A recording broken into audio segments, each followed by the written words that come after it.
Carved away from central Iowa farmland, 6,000 acres of tallgrass prairie at the Neal National Wildlife Refuge offer travelers the chance to explore rolling hills of history.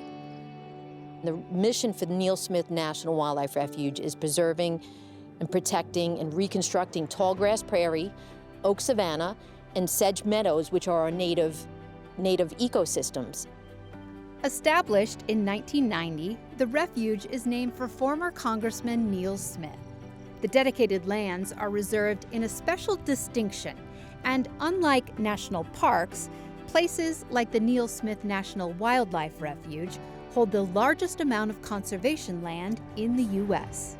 This refuge is protecting an ecosystem where there's only 1/10 of 1% of the original ecosystem left in Iowa. So it used to be 80% that covered the landscape of Iowa, tallgrass prairie, and now there's 1/10 of 1%. So you're getting to see your heritage and the wildlife that would not exist if we didn't have these grasslands, the tallgrass prairie. Walking trails adapted for varying abilities help visitors learn how the refuge is maintaining and enriching Iowa's prairie landscapes.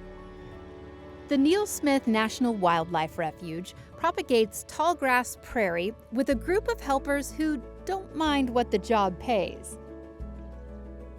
A herd of 72 bison and 25 elk forage over an 800-acre enclosure, giving visitors a front-row seat to active, working prairie restoration.